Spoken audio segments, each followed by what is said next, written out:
Thank you for joining me again on the History of the Papacy podcast. I am Steve, your host. We are on Facebook and Twitter. If you have any questions, comments, or feedback, you can always send me an email to my email address, steve@atozhistorypage.com. That's steve at atozhistorypage.com. I have something very exciting to announce today. If you're listening to this episode in the April, May, or June 2019 timeframe, you're not too late to join me in New York City on Saturday, June 29th for Agora Day. Agora podcasters, among others, are coming to the Big Apple to do a one-day mini conference. There will be lectures, discussions, roundtables, and other merriment. None other than David Crowther of the History of England podcast from England will be in attendance, along with other special guests. That Saturday will be my first official day of summer vacation, so you know I'm going to be ready to talk about some history. So I really hope you can join me. I will have some more information shortly on all the details, but definitely save the date and email me or otherwise contact me if you have any questions in the meantime. Now today we have a really special episode, which is titled Sidetrack Episode 70, Medieval Theology and Economics. I'm joined by Phil Magness of the American Institute for Economic Research. Dr. Magness is a senior research fellow at the American Institute for Economic Research. He's the author of numerous works on economic history, taxation, economic inequality, the history of slavery, and education policy in the United States. Phil is a PhD in economic and policy history and is a historian of economics, which is just a subject I absolutely love, and I'm not going to give away too much in this introduction because we have a whole great episode about it, but this is where two bits of my real interests in history come together, with the church history and theology along with the history of economics. I was connected to Phil through Twitter, and he just shared this incredible story that puts all these different ideas together, especially in a really particularly interesting time in history. So we got Christianity, theology, philosophy, the history of education, like everything all smashed into one, and economics to boot. But again, I'm not going to give away too much because I really think you're going to enjoy this episode. I know I did.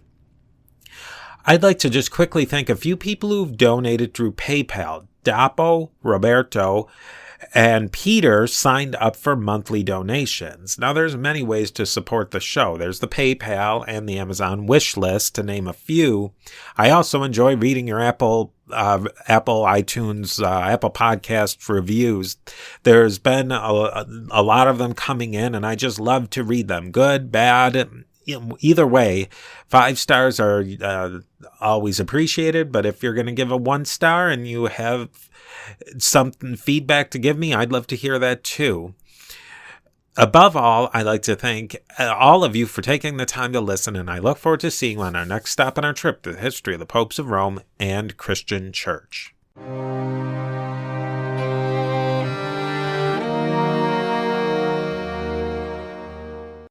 Today we are joined by Phil Magness of the American Institute for Economic Research. Now, listeners of the podcast know that I have a really strong interest in historical developments of economics along with church history.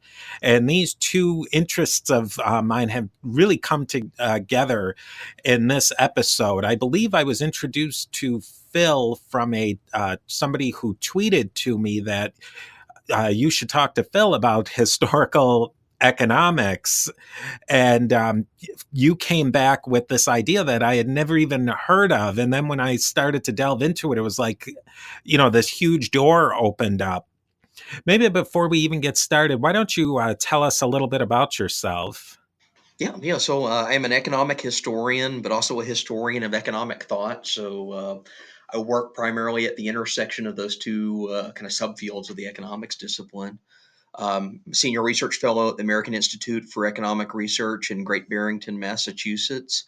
And I'd say the bulk of my work on economic history is mostly American in focus, looks at the 19th and 20th century, do a lot with tax policy and international trade and how that's shaped by the way that people are conceptualizing economic events. But on top of that, I've always had a deeper interest in the long history of economic thought, going all the way back to the ancient world.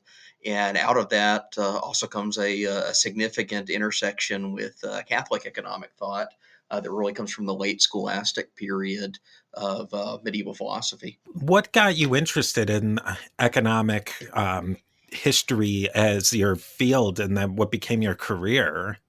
Yeah, exactly. It's a this is a long and multifaceted story. Something that always kind of interested me, going all the way back to I think high school is probably my first real kind of gravitation to economics as a way of understanding how incentive structures work in the world, how people respond to the availability of exchange, what they do with goods, how they make things. So that's always kind of fascinated me. And also being historically minded, I kind of see these two areas operating concurrently. So looking at the past and interpreting it with current economic theory, modern tools of economics, provides a whole new window of understanding some events that otherwise look strange to us or otherwise are difficult to understand why they happen at that moment in history. Do you think it's kind of a unique perspective to look at history or economics through a historical lens? I've done a lot of research, and it doesn't seem like there's a huge body of work, at least that's available to the layman. Right, right. It's one of the downsides of the subfield. It's a very niche area, and a lot of it's heavily quantitative. So there's a kind of an entry barrier or a learning curve that you have to get to even delve into some of this stuff. Learning complex mathematical models just to do economic analysis.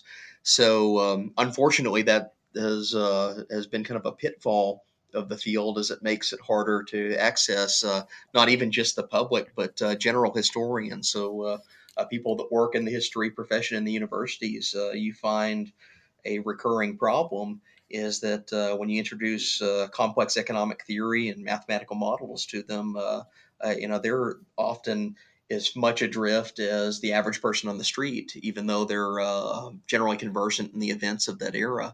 So, breaking down some of that barrier, trying to make economic ideas accessible in a historical context is, it's a big career aspiration and goal of my own. Something that I hope other scholars start to pick up on. All right, that's great. Then you're definitely in the right place, and I'm glad we found you because I think that's a really important thing. That there's so many aspects of history that have economics involved, and oftentimes the professors, like you said, somebody who has a little knowledge of economics can see that the history professors are maybe saying things that aren't exactly either up to date with modern economic thought, or Right. they have probably about as much, they don't have as deep of a knowledge as many people, laymen, do. Sure. Sure. In this area, we're going to focus in today. We're going to talk about certain scholastic scholars from the scholastic period of late medieval, early European thought. What are some other areas where maybe theology and economics overlap? I think of the early Christian theologian from all the way back in the late Roman period, Lactantius. He said some Right. really Right. interesting economic things, and I don't know if he was just, for lack of a better word, shooting from the hip, or if he had a developed thought on economics. Sure, sure. Well, economics as a discipline, you can trace all the way back to the ancient world. The ancient Greeks dealt with economic matters. Plato writes on economic matters. Aristotle writes on economic matters. The term itself comes from Xenophon's Economicus dialogue. So it's there, even though it's not treated as kind of a separate area of study until much later. But people are dealing with questions of, I guess, what we'd call political economy, how state actors, how government officials interact with market exchanges. And this much is present going back as far as recorded history. We have evidence of sophisticated economic thought from the Greeks and the Romans. You get to the early Christian period, so time of Diocletian. The Roman Empire is awash in economic problems, and quite a bit of it comes from, I guess, two factors. One of them is there's a tendency among emperors, and Diocletian's among the worst of this, to engage in profligate public spending. So they're vastly outspending the tax revenue that they're coming in.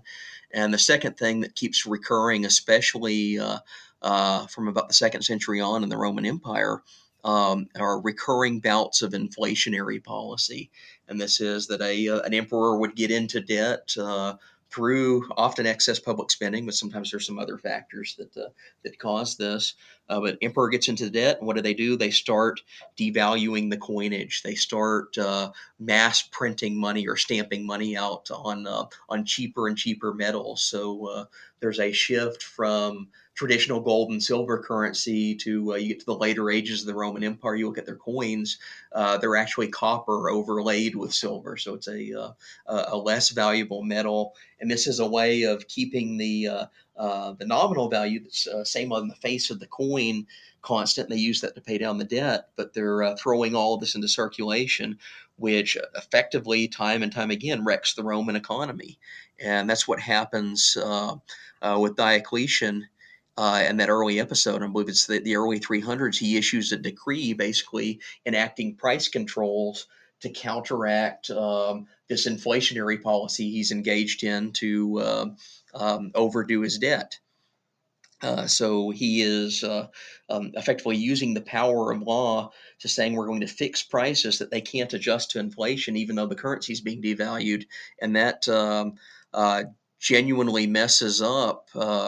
Price as a mechanism for economic exchange, so we get this great dialogue, this criticism from Lactantius, who's basically taking him to task over this horrendous price control decree, and including some of the edicts that we believed to existed in it, even prescribed penalties up to death if someone violated the price controls that are prescribed by the Roman Empire. So there's evidence all around them that bad governance is wrecking the economy, and that just by its nature induces some of these thinkers to start to investigate how does a proper economy work. If we have bad governance now, what do we need to do to allow markets to function in its place, or resume function when they've been disrupted by a bad emperor? We're going to more focus in today on really what's the beginning of modern economics and the modern economy in the early modern period of around the late 1500s, early 1600s. And I myself am among these people who I was asking myself, I've never heard of this, where the papacy and theologians in the Golden Age Spain are these Right. thinkers, where I think I'm probably not alone, that it was the British Empire and the Enlightenment that were Sure, sure. the cutting edge of modern free market economics. Maybe you can explain a little bit. But it's actually, yeah, it's a kind of a different trajectory than you normally hear. Although a lot of historians of economic thought trace the origins of the modern strain of the discipline to 15th and 16th century Spain. And this is a very fluid time in history. There are really kind of three events that are occurring simultaneously. One is the Christian reconquest of Spain, but also by process of that, there's some absorption of the earlier Muslim history in Spain. One of the thinkers that comes up very common in this, because he's a precursor to most Christian philosophers, is the Andalusian thinker Averroes, who is a massive influence on St. Thomas Aquinas. Most successive Christian philosophers and theologians draw in on a branch of thought known as Averroism, which pulls it in turn off of the ancient world. But Averroes is another of these legal thinkers who worked in the economic realm. He wrote about concepts of morality and contract and the violation of contract. when is a contract technically violated, and what's the theological implication of that. So that does get absorbed in some of these thinkers, and it comes directly through Spain.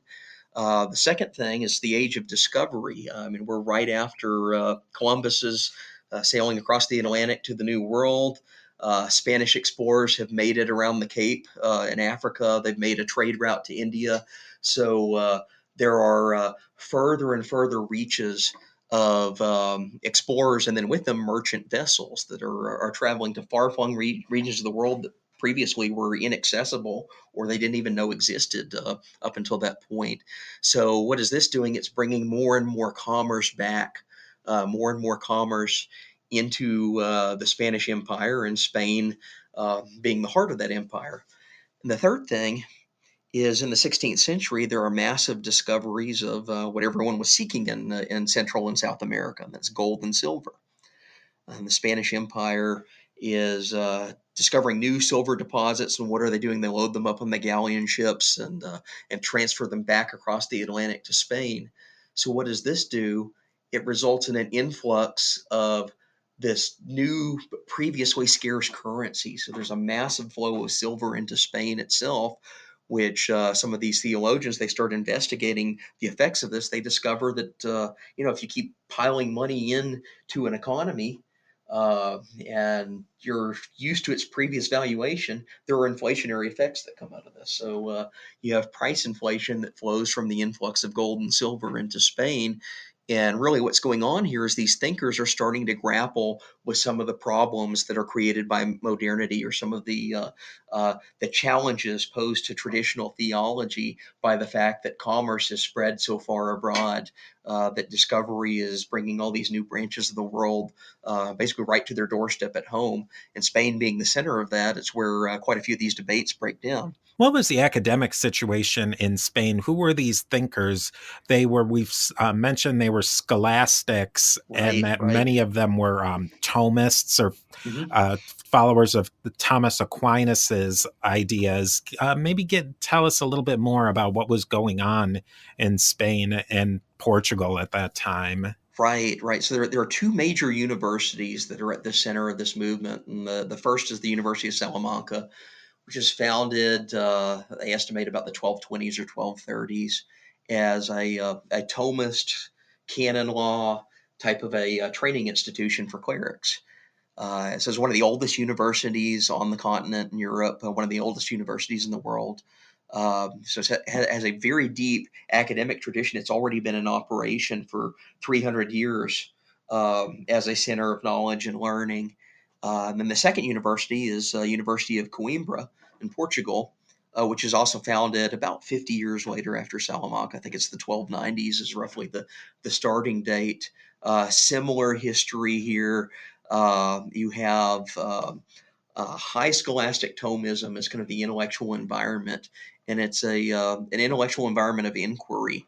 It's very oriented towards processes of discovery of the world. This is also after an influx of kind of a rediscovery of Aristotelian knowledge from the ancient world that had been lost through the destruction of manuscripts after the fall of the Roman Empire. The next big event that happens is 1453, which I'm guessing your readers will recognize it, or listeners will recognize immediately. That's the fall of Constantinople. And it's a major event on learning in Western Europe and the Christian world, because all of the scholars that had resided in the Eastern Empire are basically fleeing the Turkish invasion. They relocate into Western Europe, and they bring with them some of these lost documents and manuscripts. They bring previously inaccessible intellectual traditions, and it's an influx into most of the Southern and Western European university system in the 1450s. That comes from that. So that's kind of the intellectual backdrop that all this happens. And it's in the decades right leading up to Columbus, right in the years leading up to Vasco da Gama, all these explorers going out to the world. So you have an intellectual environment in the late 14, early 1500s that's just ripe for this type of an inquiry to emerge. So a lot of the things of why Europe was entering the modern age also led into why these people were thinking about economics in a different way. Right, right. What was their basic worldview? I stumbled upon an idea that Adam Smith was more of an objective theory of value, where these thinkers of the Spanish Golden Age were a subjective theory of value. Is there anything Right, to right. that? Yeah, so this is the one of the big theological and economic questions of the day, and it goes back to theories of morality, theories of a just contract, a just price, and the big question of the Middle Ages is usury. So, is it sinful to extract interest payments in the lending of money, which is just a major concern of that era and of several popes in the era. And when you start considering these questions theologically, associated with them are also economic implications. And especially when you have something going on like a destabilization of the monetary base, an inflationary period, which is this influx of gold and silver does to Spain. Previous theories of value that kind of existed before the Salamanca school really takes off is they start looking into uh, questions of the justice of a true price. So the question is, where does a price come from? What does a good how does it obtain its value? So if I have an apple and I sell that apple to you, what's a just price for the apple? And you think about it, there's no really obvious answer to this. So some of the theories that come up behind it is there's the idea that maybe it's the work performed in obtaining the apple. And this is something that also emerges later in the Enlightenment in Great Britain as a theory of property, but there's a big awareness going on that we don't really understand why or where things get their value from, even though that we know that price is important. So one of the earlier thinkers that several of these theologians engage is the philosopher John Duns Scotus, who operates about a little over a century before Salamanca takes off. And Scotus investigates, comes up with what he calls a theory of a value of the good that basically attempts to understand the mechanisms that instill something that you're being sold or that you're purchasing with value. And the big question underlying it is the merchant charging a fair price to the person that he's selling this to? So Scotus is concerned about the moral implications of, say, for example, if you're a family that's starving and you're hungry, and a merchant knows that that condition exists of you, and if you don't receive food, you're going to be seriously imperiled in your health, or maybe even die. And then that person uses that condition to try and exploit a higher price out of you, makes you trade your most prized possession just to eat. That's immoral. That's the big theological question at play. So Scotus is operating around that and basically develops a theory of value that's asserting an attempt to try to understand a true price of something. So this is deeply ingrained in theological discussions as well as philosophical discussions. Well, what happens with Salamanca and several of these theologians in Spain is that system kind of breaks down when you start having a monetary destabilization, when you start having inflation that's messing with the long term stability of prices, which is caused by again this influx of precious metals into Spain.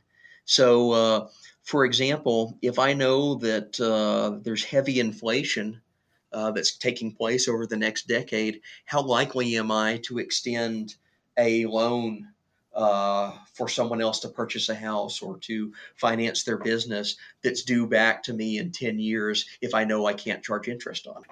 And it's interesting that, like what Duns Scotus is saying, is kind of the extreme of scarcity. If you're like in the Yeah, fairy tales, if you're going to right, starve, then do you sell your children? Or but right. now you're getting to where it's a bit more abstract. Exactly, What's the exactly. value of an apple if an apple is just a commodity to you? That's not the same level of scarcity. Right, right. They're dealing with real world events that are taking place. So if you're seeing a devaluation of the currency, No one will loan to you because they know in 10 years when you pay them back, the money you pay them back is going to be worth less than what they loaned to you.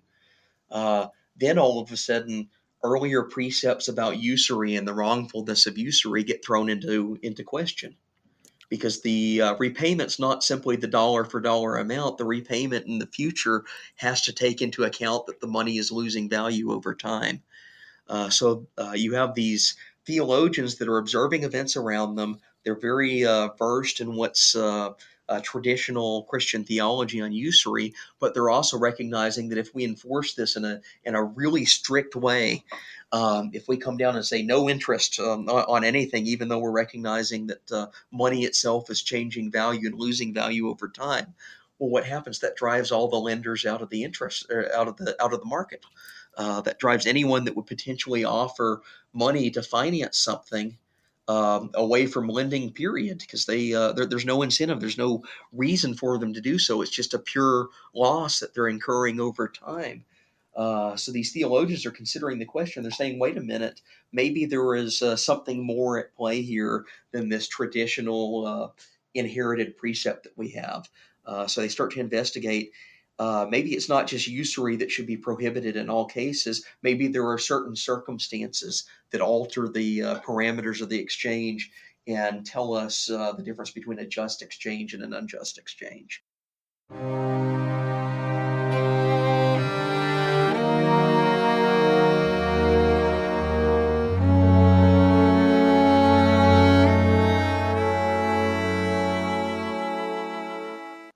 What was happening to money at this time? You had mentioned that there was a huge influx of gold and silver from the New World into Spain.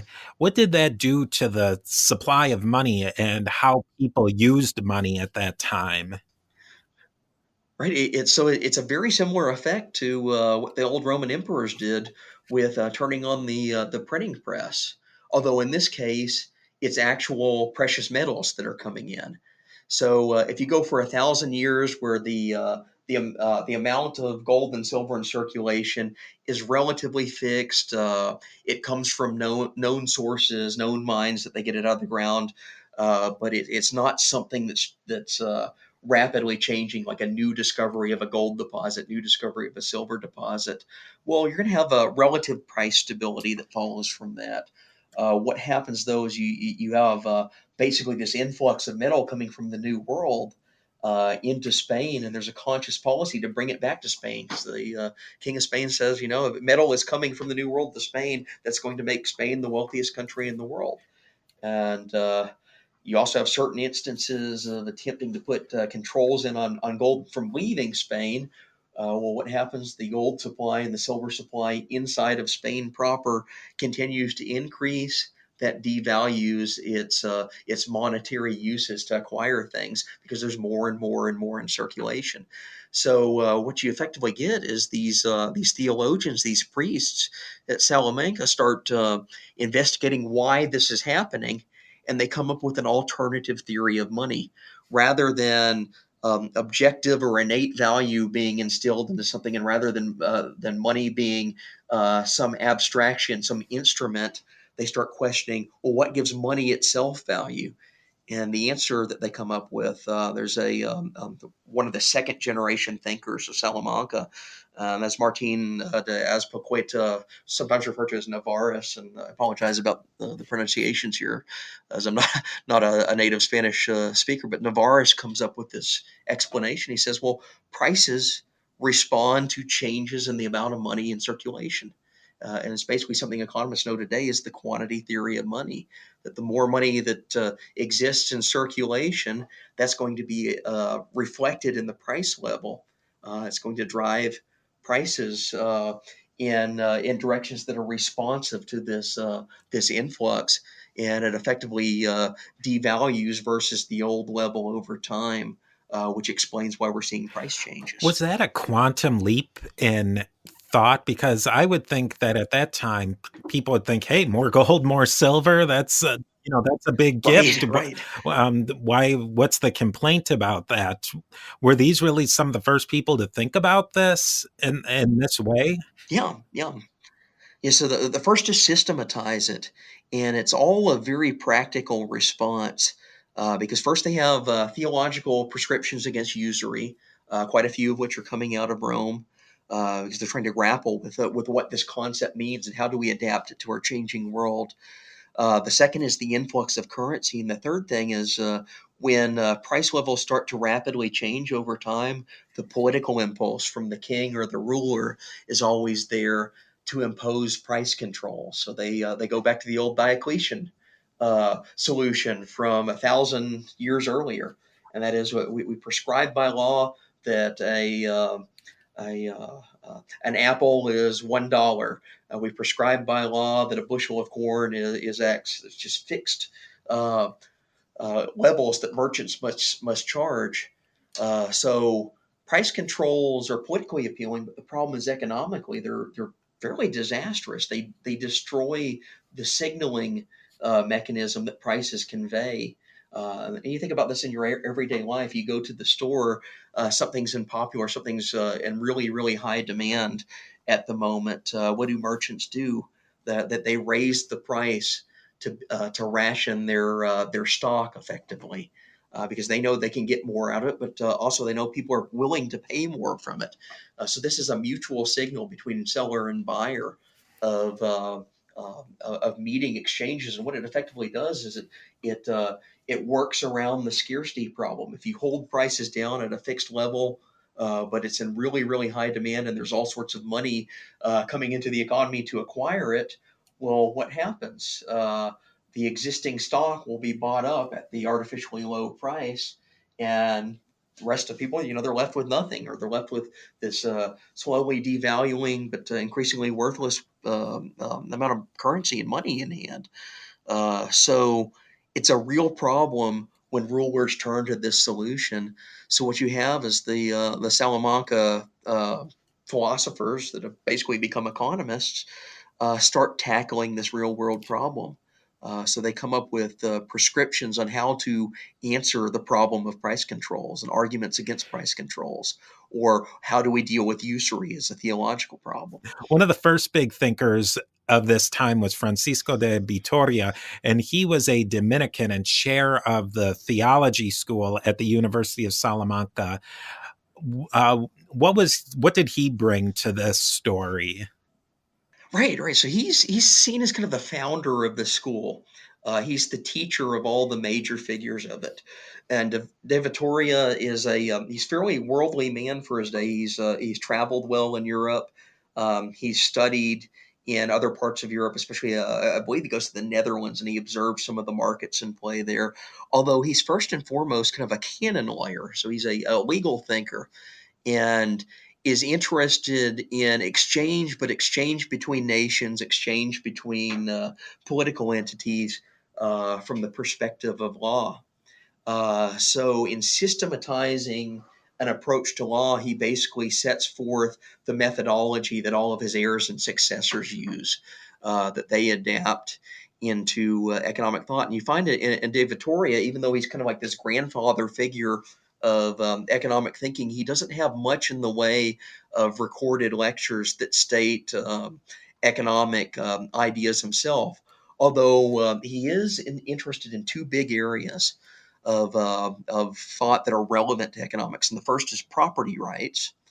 So, as a legal thinker, he's attempting to discover the basis of just ownership of property, which is it becomes very important for establishing contracts, for establishing ownership in other ways that we see some of his successors deal with. And the second thing, he's aware and very critical of another moral problem that's coming out of the new Spanish Empire from abroad, and that's the mistreatment of the natives and then eventually slavery that emerges there. So he sees slavery as an injustice. It's a violation of the natural law. So he's a good classical Thomist in that sense, and is applying moral intuition, moral logic to this problem that's emerging with the new economy. The fact that not only are they getting goods from abroad, but slaves are going to the New World and are involved in the production of some of these goods. So he's trying to decipher and disentangle what does a good Christian do in response to this horrid abomination of violating people's rights. So he's one of the early theorists that actually steps in and he offers explanations for why slavery is wrong, and even why people that are seen as outside of Christendom, uh, the natives of the New World, are seen as outside of Christendom. Why one must treat them morally, as opposed to seeing them as savages to be conquered. So this really kind of sets a framework for all of his students and successors. And then what you get is the next generation after De Vittoria, and that's Navarrus is probably the most economic of the thinkers. But there's Domingo de Soto is another contemporary. Start to apply his framework to these emerging economic problems of Spain and broader Europe that happen over the next couple of decades. What were some of the things that people like De Aspilcueta and some of these others, some of his second generation after De Vittoria, what were they thinking and bringing to the party? Yeah, so Azpilicueta or Navarros is one of probably the most sophisticated thinker of that generation on the question of interest and usury, which is the great theological problem. Again, it's sparked by the inflationary pressures that are brought to bear by the New World. But this causes the Vatican to effectively convene a series of councils and advisory inquiries about what do we do with the usury laws and traditions that have come from an older time, that have come from early medieval Europe, when there's not this inflationary pressure and not this abundance of commerce emerging around us. How do we adapt that to the modern world? And Azpilicueta Navarros is a very well reputed theologian scholar at the time. So he's brought to Rome as one of the economic advisors. He's on a council that contributes to Pius V, and in 1569 issues a bull condemning the use of usury and the issuance of annuities, this new financial instrument that's emerged. Well, Navarrus, as the canon lawyer, the theologian, is one of the foremost interpreters of how this bull is to apply. And what's going on at the Vatican is there's a tension between how do we retain this old tradition, how do we retain our commitment to a theological principle that in many ways has biblical origins, the condemnation of usury, unfair interest rates, but also adapt it to the realities of this new world. So they actually get kind of clever about it. And Navarrus writes these lengthy tracts to try to explain differences in the types of lending of money, differences of what would qualify as exploitative or usurious versus what would qualify as something that could be a mechanism to facilitate a just transaction. So he's taking the concept of time and entering it into economic exchange, because interest is effectively a price applied to long term, long distance lending practices over time. It's the price of how do I obtain future money now, today. So he enters this into canon law discussions and effectively comes up with a long philosophical and theological tracts that are advising all the different loopholes on how you can get around this older condemnation of usury on theological grounds. So he's really quite clever about it, and is interested in what's going on at the time. So you can see his contribution. He's basically taking old strict theological prescriptions against usury, and he's defanging them through economic theory and economic knowledge that he's entering in this new way of understanding and explaining things. Usury had been, it was getting chipped away at for probably close to, I mean, 200 years with like the Italian Yeah, bankers. yeah, Was this a point where we're exactly. starting to get So into the modern idea that lending on interest isn't necessarily always usury? Right, right. This is the theological articulation of that. That they're trying to spell out for other canon lawyers, how do you interpret and adhere to older theological law but adapt it to the modern world. And they're basically saying, we haven't seen some of these instruments before. And not only that, some of these older theories of how we looked at the economy, like the theory of value, that goes back to the ancients, goes back to Aristotle. We see some in Duns Scotus. Well, maybe that's not entirely accurate. Maybe that's not entirely correct. So the twist that they enter into, and Navarus is very prominent on this, although it's a, uh, a recurring theme of the second generation at Salamanca, is they take old Thomistic philosophy of natural law and apply it to exchange. And the older version says that the natural value of something derives from maybe the work that's applied to it, or maybe some innate statement of value. Well, they're saying, no, this is wrong. They say the natural value of an item is the selling and buying point where buyers and sellers come together for a mutually agreed upon exchange, uninterrupted by outside forces. So they want markets that are not distorted by politics, not distorted by physical coercion, anything that could be seen as a sinful intrusion upon exchange is unnatural. So the reconciling Thomistic natural law to economic exchange, and what this leads them to do is they start critiquing political distortions of markets. So, for example, the King of Spain declares that there is going to be a monopoly on the provision of a certain good, and it can only come from a seller who's approved by the King of Spain. That's a violation of natural contract. That's a violation of natural exchange between a buyer and seller that would naturally be entered into on a voluntary basis. So that therefore, under certain circumstances, and by extension, the practice of legal monopoly becomes sinful. So it's reconciling the canon law, what would be considered today as good economic theory. Similar thing with price controls. If the King of Spain issues a price control and it coincidentally happens to benefit one of his friends, well, that's a violation of natural exchange for illicit purposes. So they're reorienting the moral aspect of markets away from kind of this strict prescription and more toward understanding the circumstance of the exchange, and doing so in a completely Thomistic framework. Now, these kings, they were really operating the way kings have operated since the beginning Oh, of absolutely. since there's been kings. Did these theologians, being that they were theologians and canon lawyers, did they have any weight with swinging policy to maybe a way that was more in line with their thinking? So they do. They do comment on the political controversies at the time. The Vatican is a major area of influence, especially in Southern Europe, especially in areas where the king is pledged to the Pope, is anointed and crowned effectively under the authority of the Pope.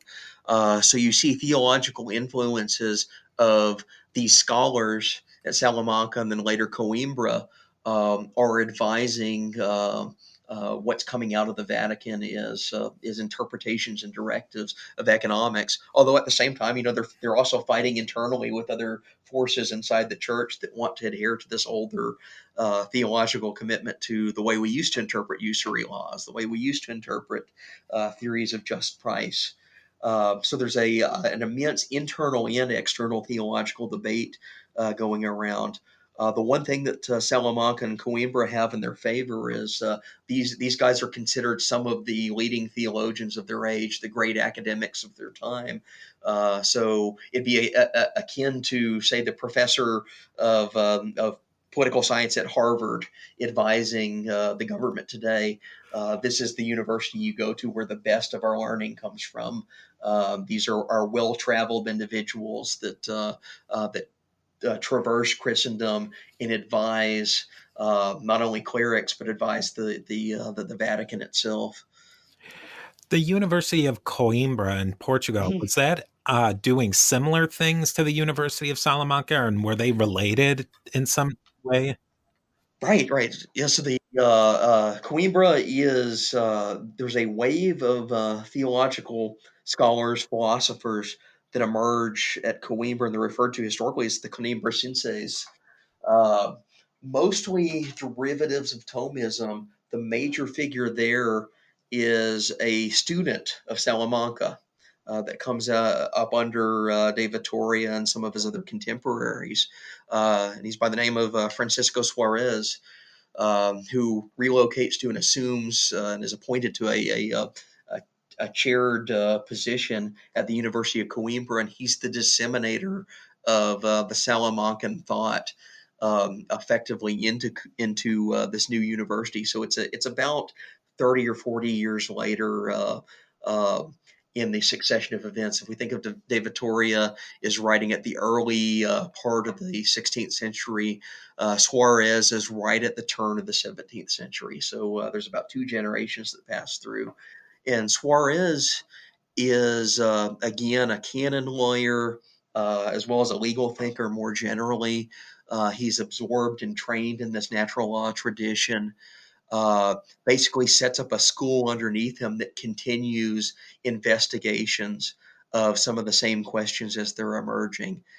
Suarez has another associate by the name of Luis de Molina, who's another member of the Coimbra school, the Coimbrenses, who is probably the most economically oriented of him.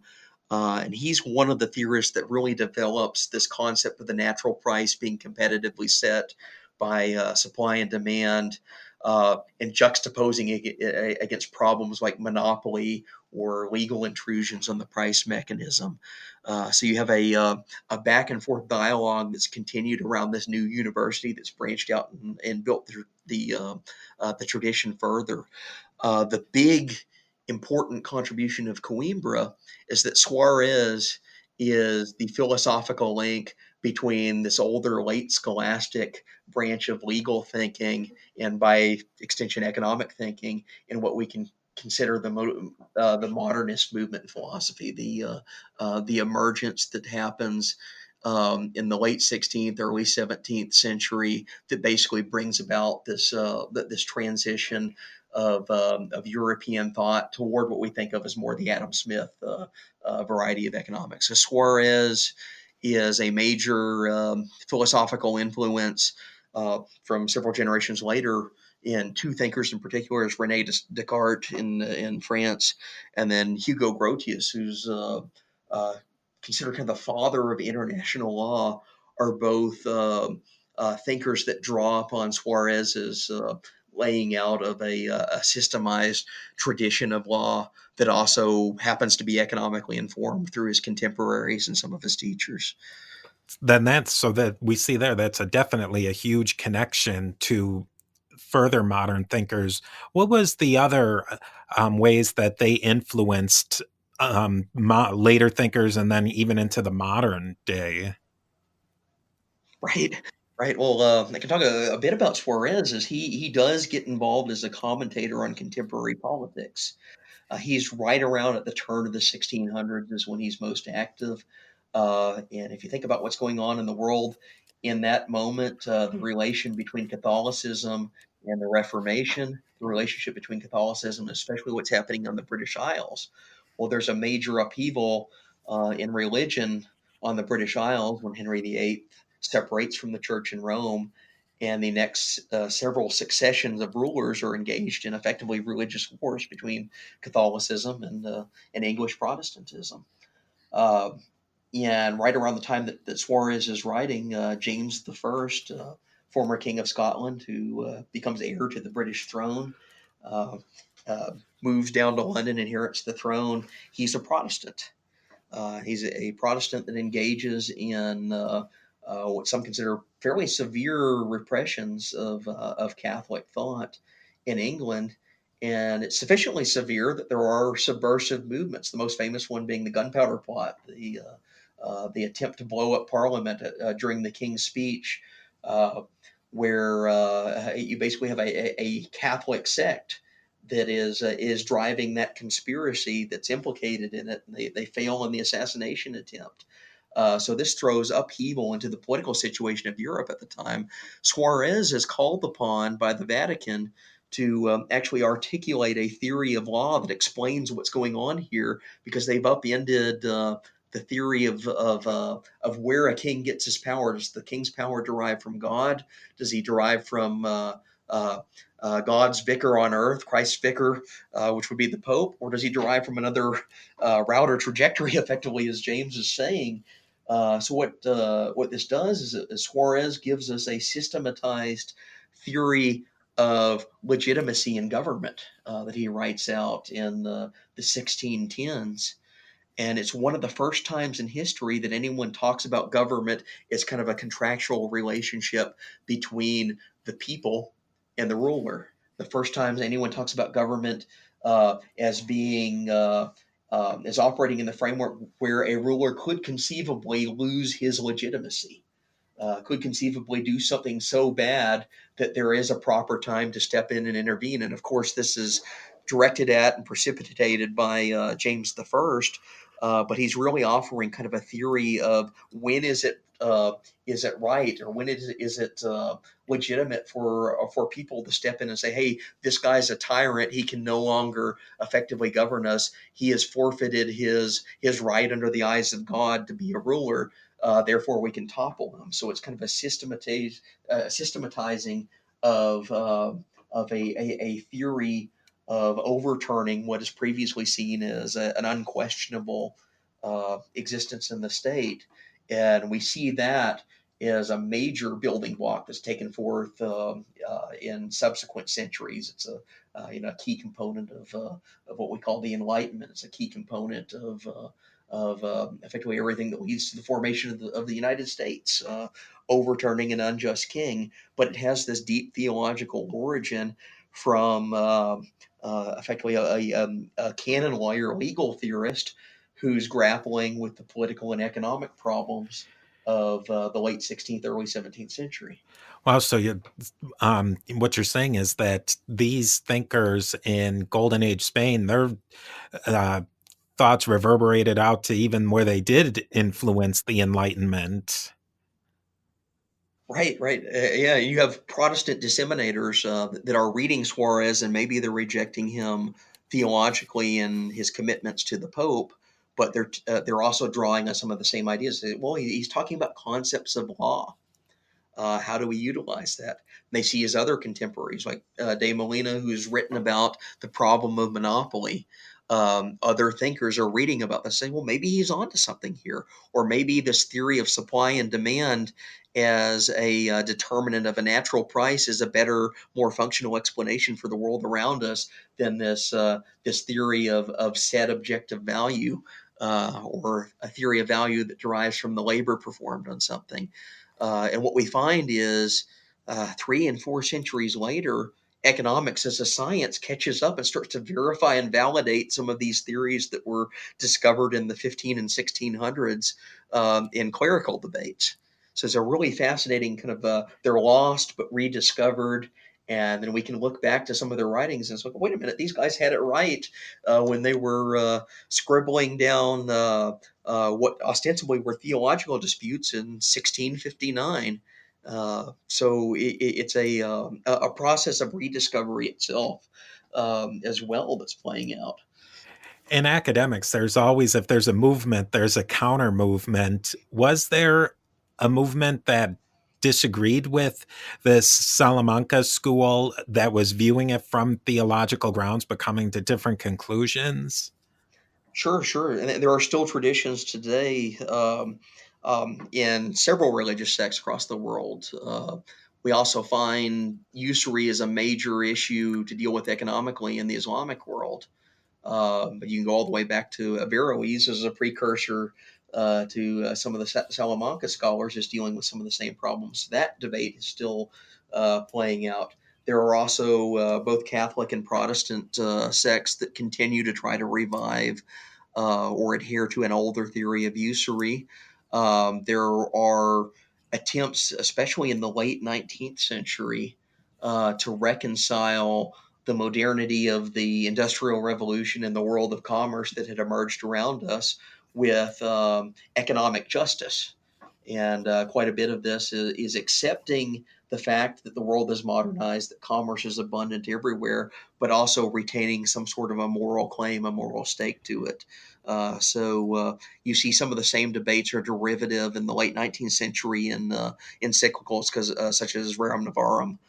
In particular, is really an engagement of what to do with the economic world that's emerged around us and that's been created around us through an unprecedented explosion in commerce and wealth compared to human history. So, in many senses, we're still grappling with quite a few of the same issues that these scholars are writing about in the 1600s and 1500s. It's just today now we've more systematized it into domains of economic thought, domains of philosophical thought, domains of justice, and asking the questions of how they interact with each other. We could probably talk all night and into tomorrow night, and with there's so much going on here.